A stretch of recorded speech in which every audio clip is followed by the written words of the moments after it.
டிட்வா புயல் காரணமாக டெல்டா மாவட்டங்களில் கனமழை கொட்டி தீர்த்து நாகப்பட்டினம், திருவாரூர் மாவட்டங்களில் தாழ்வான பகுதிகளில் வெள்ளம் சூழ்ந்துள்ளது.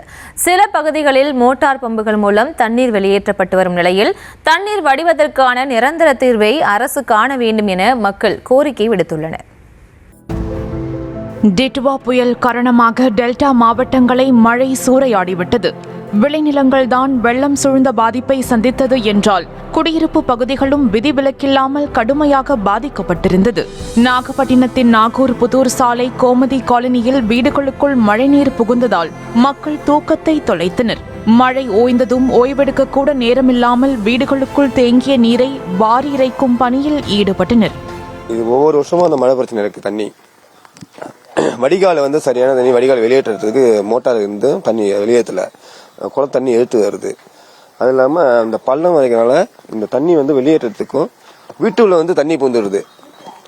பள்ளம் அதிகமாக இருக்கனால மழையும் அதிகமாக இருந்தால் வீட்டில் தண்ணி பூந்துடுது. அதனால ரொம்ப குடியிருப்பு பசங்க ரொம்ப கஷ்டப்படுறாங்க. அதுக்கு ஒரு நிரந்தர தீர்வு காண செய்வோம்.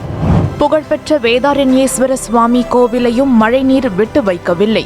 கோவில் பிரகாரம் முழுவதும் மழைநீர் தேங்கி நின்றது. வேறு வழியின்றி பக்தர்கள் வெள்ளத்தில் நடந்து சென்று சாமியை தரிசனம் செய்தனர். இருந்த போதிலும் கோவில் நிர்வாகம் மோட்டார் மூலம் தண்ணீரை வெளியேற்றி வருகின்றனர்.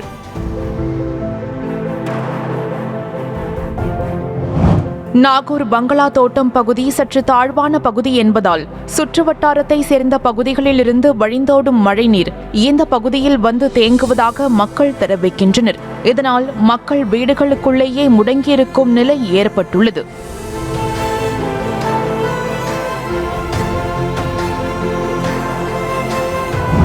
இதேபோல் அம்பேத்கர் நகர் குடியிருப்பு பகுதியில் எப்போது மழை பெய்தாலும் வெள்ளம் சூழ்வதாகவும் தண்ணீர் வடிவதற்கு நிரந்தர தீர்வு ஏற்படுத்த வேண்டும் என கோரிக்கை விடுத்த மக்கள் மழை நீருடன் அவ்வப்போது கழிவு நீரும் கலந்து நிற்பதால் நோய் தொற்று பரவும் அபாயமும் உள்ளதாக வேதனை தெரிவிக்கின்றனர்.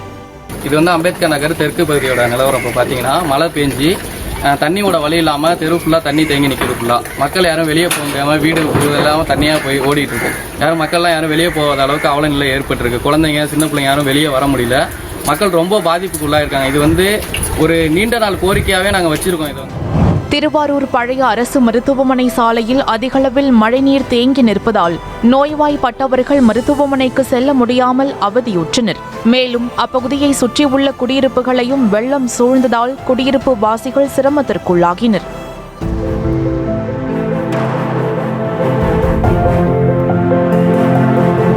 திருவாரூர் ஓகை பேரையூர் செல்லும் சாலை கனமழையால் பாதிக்கப்பட்டிருக்கும் சூழலில் சாலையின் நடுவில் விரிசல் ஏற்பட்டு அபாயகரமான நிலை ஏற்பட்டிருக்கிறது.